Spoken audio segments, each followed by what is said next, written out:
understand ko eh. She's been married for 46 years. 46 years. Ano din tawag niyo? Nakal pa din tawag na nga nag-asawa ko, tawag ko. And she's been happily married for 46 years. Masyakad that is enough for credibility. What credibility are you looking for? If a person na maintain na sustain na, marriage na for 46 years, okay, dumad tayo ganyan na nagkatiba ka na.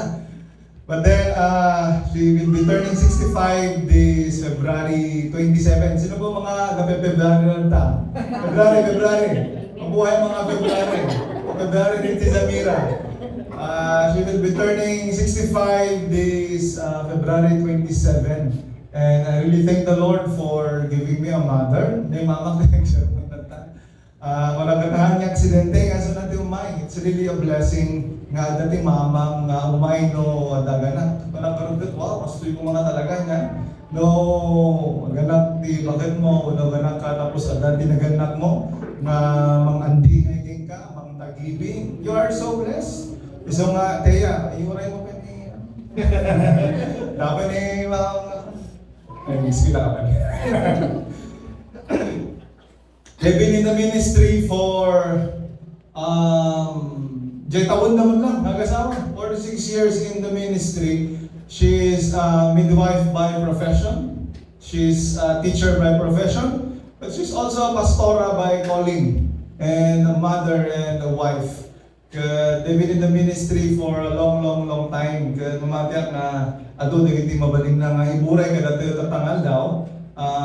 Han siguro amin ka na kurang 46 years.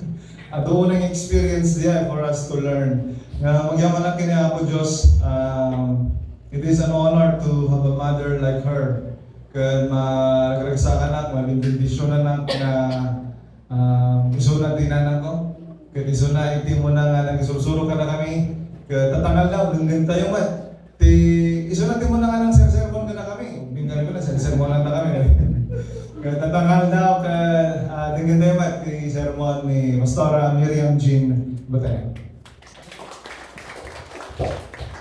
Thank you, Pastor Ralph. My youngest son. Bunigat tayo namin, so ako. Ang makatanggi. Kablaawag kayo amin, tinakatanyalaga na ako. Sus, makaawag tayo ba amin Ilocano? Balik kami kahit English na nauma ako na English teacher. So, may no, agsao tayo iti, pagsasao tayo ng Ilocano. Nung makaawag tayo amin na, no, dati hanga makaawag. Is there anybody who cannot understand Ilocano? May Tagalog, so magtataglish na lang tayo. Pero pwede ba may tatagi sa kanya para mag-interpret? So thank you for that very long introduction. Okay, so sapa yung Ilocano. Today I am so blessed and I am honored na sabi ni Pastor Ralph na ako raw mag-share. So, hanggang nga inuwanan, pero deep in my heart, I'm asking the Lord, kung it is your will that I will preach the word, mabubuhay pa ako hanggang sa di ba? Hindi natin alam kasi I was here last Wednesday, kasi nga nananagsikaw. Tapos, nagkataon na adagamit ni Despino maglang.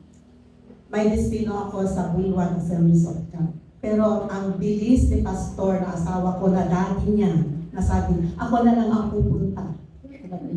Taklaw na ng iba nga, siya ko di ba pa ni Jai Bulwan. Tani, nirig na manong na, ang pastor man lang, mapani Jai, karikitan nga, destino na. So, kas ko na lang, submissive wife, I have to say, okay, sige garo. Kasi dyan na talaga, you have to submit yourself, iti asawang, so, and then unto the Lord. So, atata, dito. Thank God.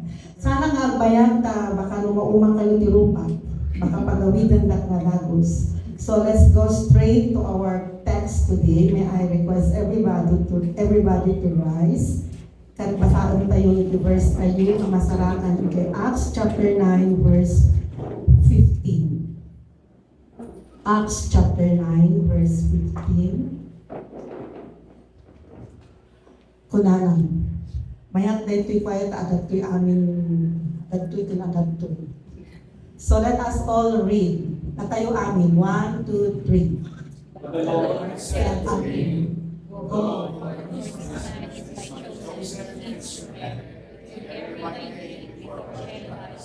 kings and the sons of Israel. Let's bow our heads. Heavenly Father, we thank you so much for the privilege that you've given to each and every one of us. We are gathered together to worship you in spirit and in truth. At yaman kami met Apo Diyos kadag isa sa una na ibasa tinay tinang daw. Dawatek na pulutan tinay-dagaan nga bibig ti adipen mo nga mangburay kadag iti sa tapno ti kinapudno Apo isu ti rumuar ti bibig na. Kadag iti tattao nga dengeg dawatek kasi katitumon. Bendisyonam Apo ti puso nga pagdiswan ti bukal ti biyak. Tapno dito nga bukal Apo Diyos dumakkel ag tubo dumakkel ken mangiyag iti bunga nga ng Espiritu. Madaydayaw ka, madaydayaw ka.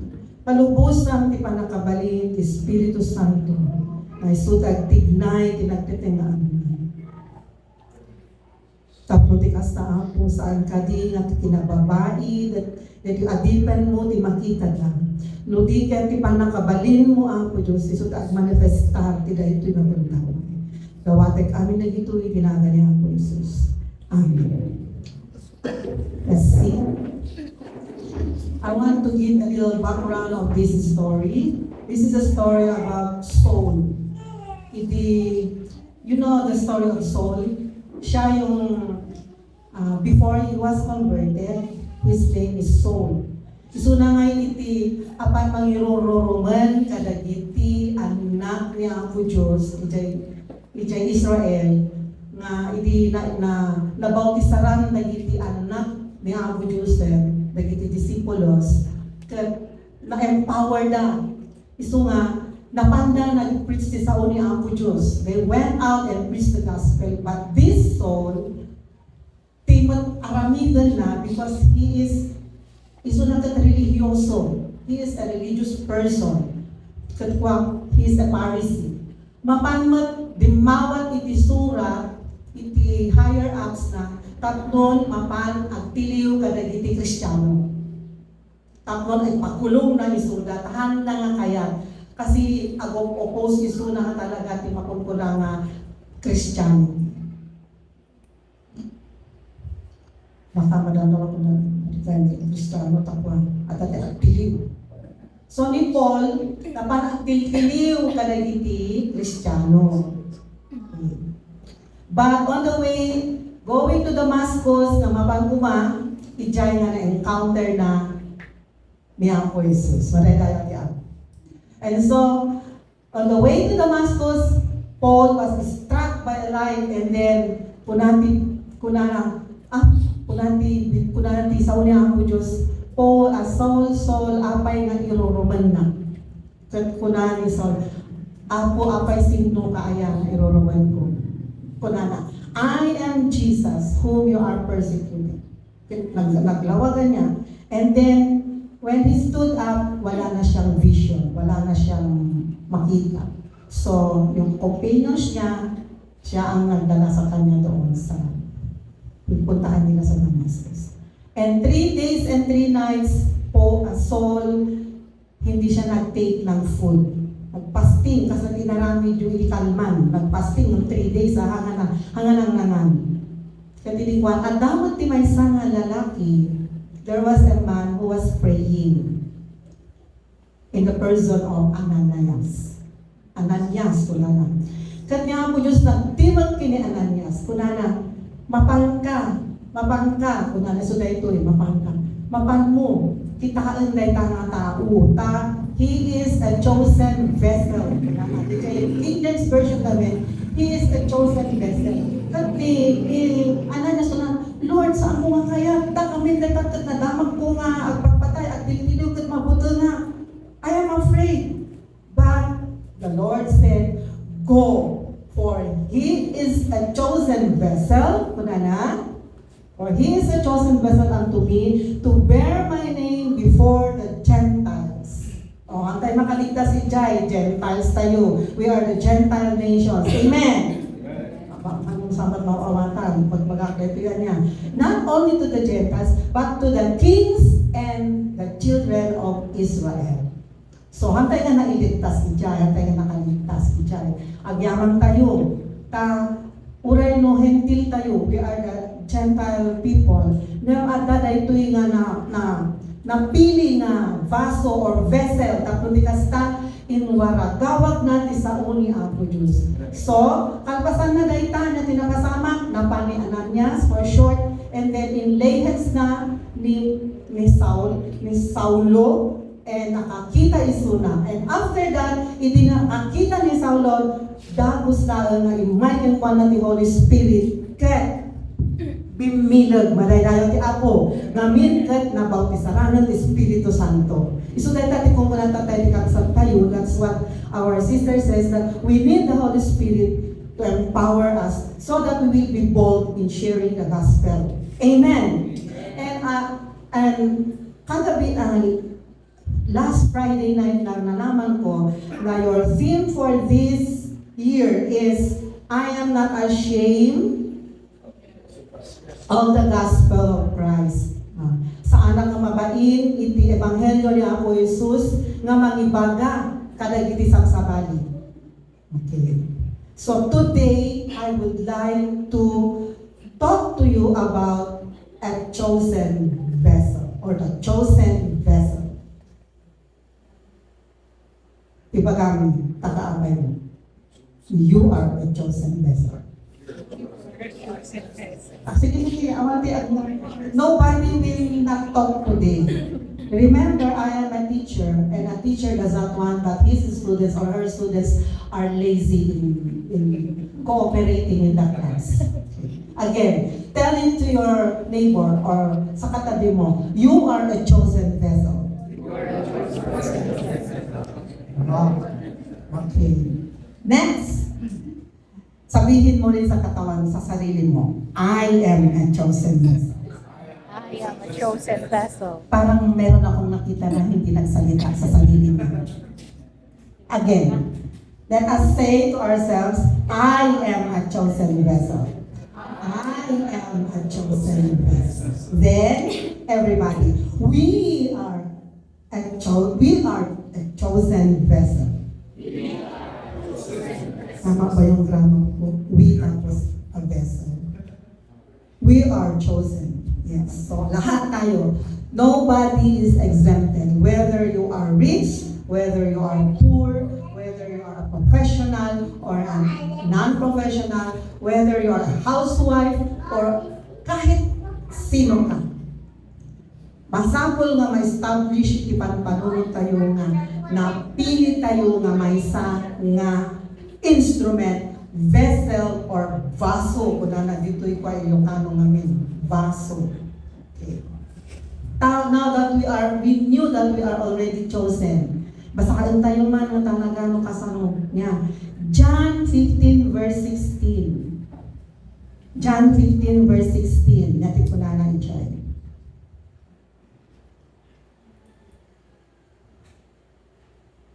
Oh. Ye have not chosen me, but I have chosen you. Who said this? Sino na yung baga nito? Na po Jesus.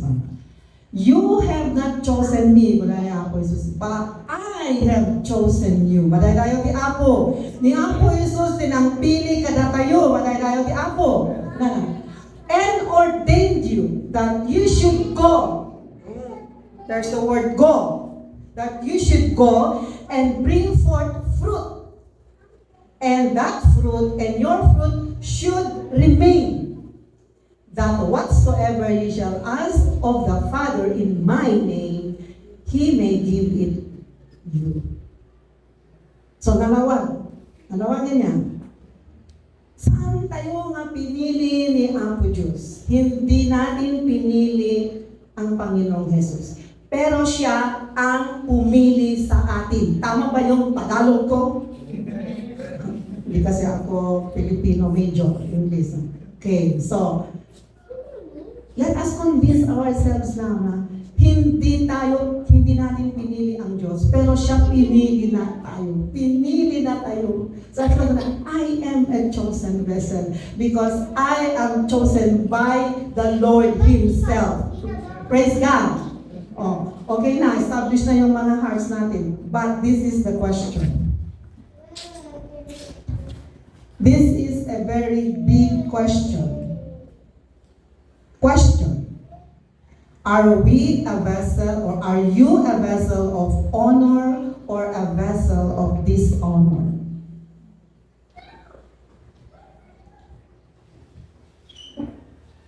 Ask yourself now.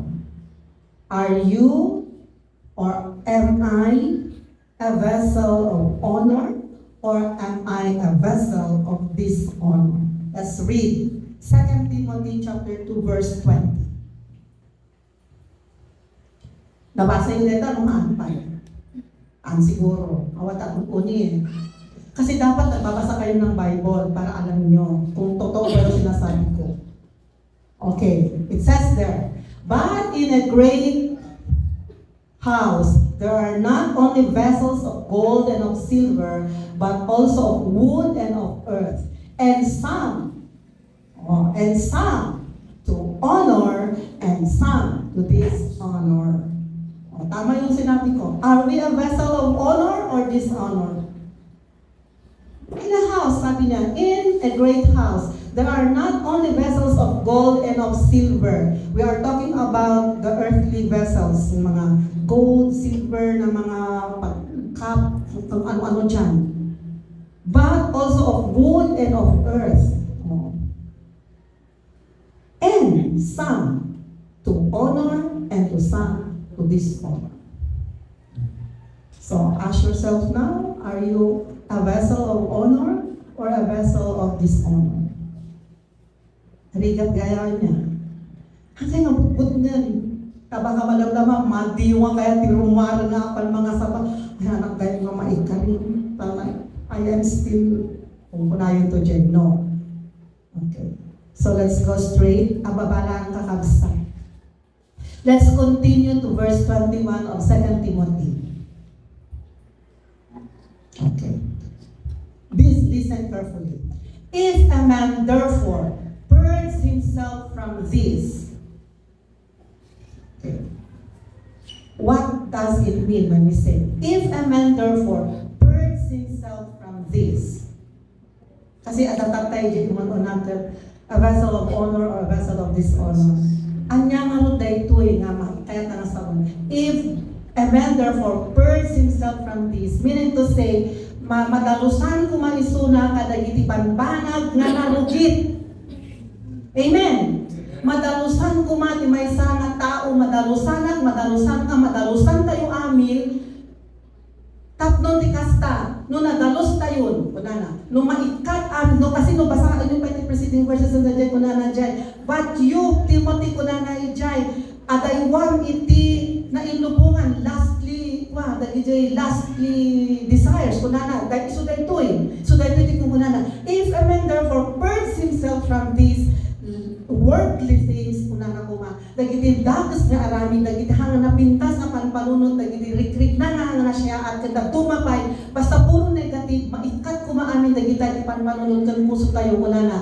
He shall be a vessel, madagaw ka po, palakpakan tayo man ni Apo Diyos. He shall be a vessel unto, number one, he should be a vessel unto honor. So, masumbatan na dyan, are we a vessel of honor or a vessel of dishonor? But if we get away from filthy things, katun tayo amin na banbanag na hanga na siya at maikat kumagan na mapadalos tayo madalusan tayo kat we will be a vessel of honor. Maday tayo Apo. Kat ang lang sanctified, kat nasa napagsanto. Kat no napagsanto, meaning to say, if you are holy, ay kat madaydayo ni Apo Diyos. Kasi, ti sa unang matlang iso ti mga ramit niya, tatayo kat mapagsanto tayo, madaydayo ni Apo. Ti sa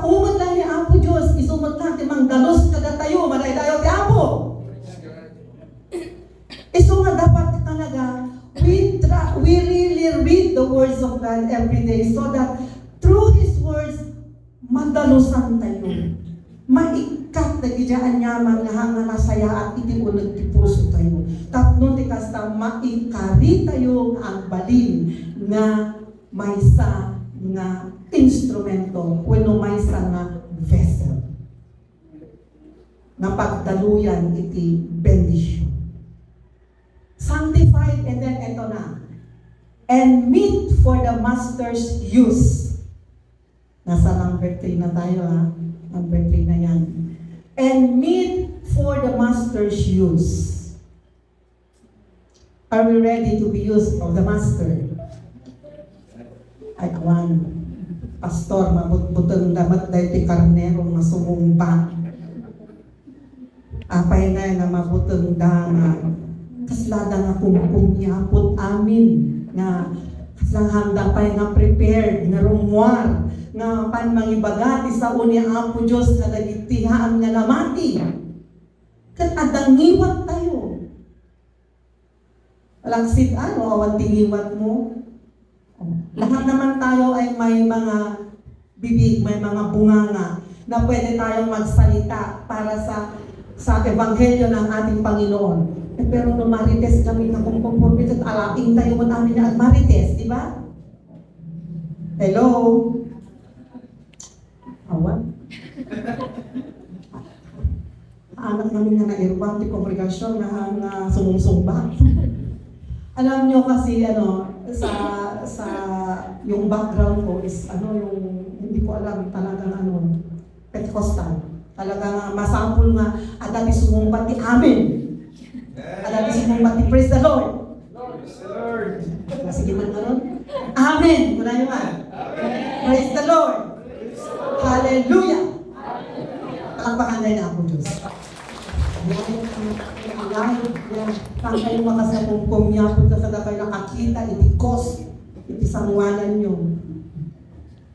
So kuna na, meet for the master's use.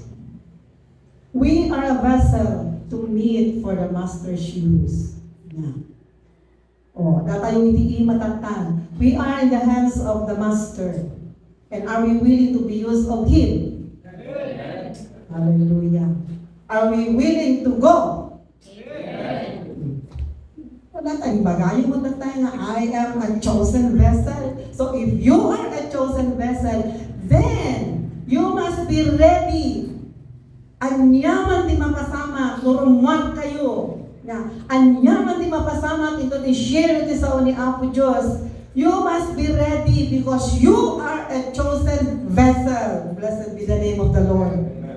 And then, prepared unto every good work.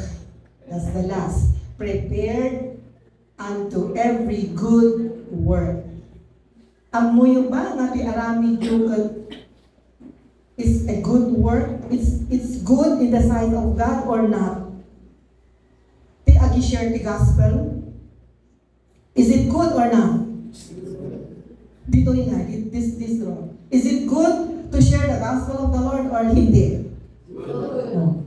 Sinabi nyo yan, ha? Dito. Is it good to share the gospel of the Lord? Yes.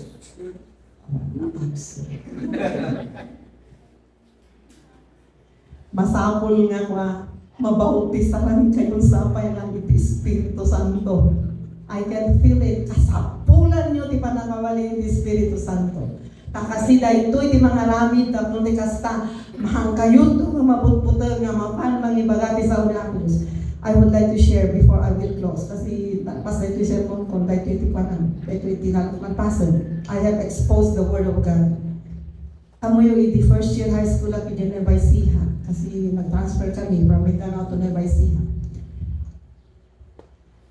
Pinawis na tayo kasi sito nga napan iti Gimong. To cut the story short, I got saved. Na-save ang ijay na crusade, Gimong crusade. Tatanggat ko after na-save nabautisarahan na dagos ti Espiritu Santo.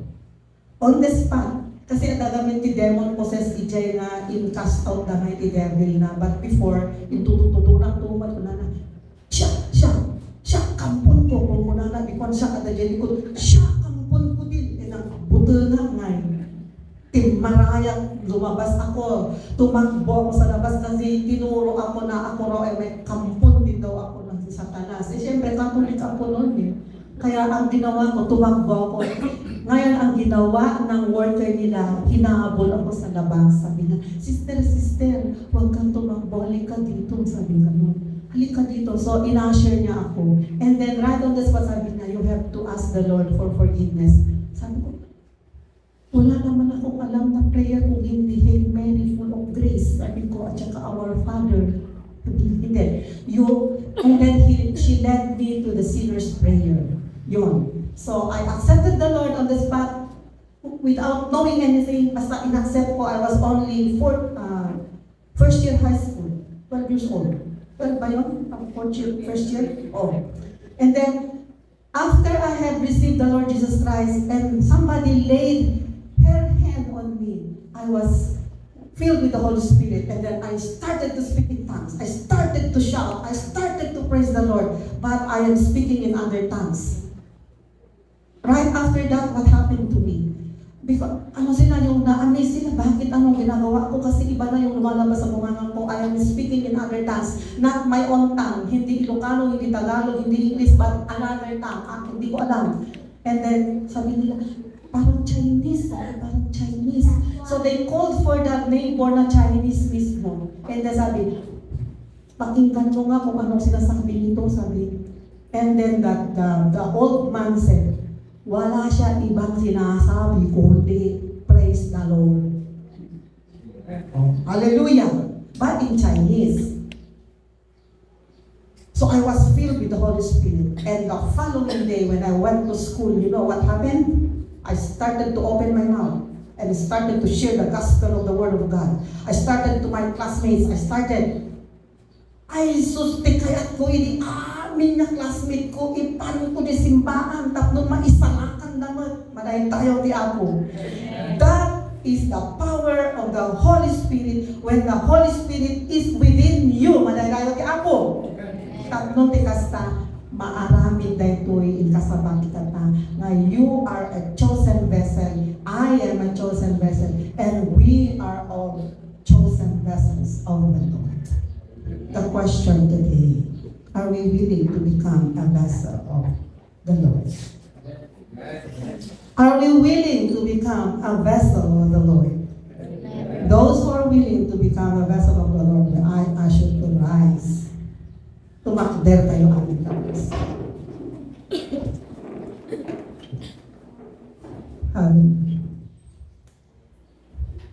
Numarik-nam tila ito nandaw kakabsat.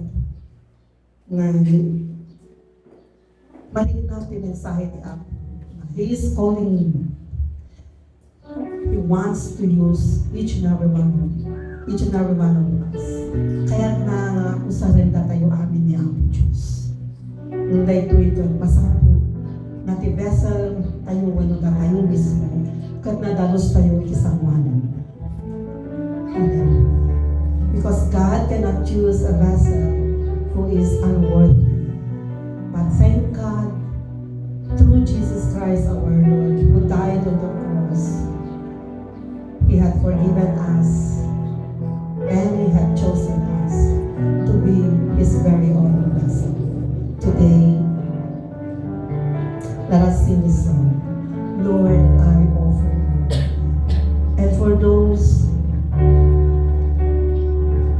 who really feel that he or she is a chosen vessel for the Lord's work today, may I ask you to please come forward and dedicate yourself as we sing, Lord, I offer you.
You know their thoughts.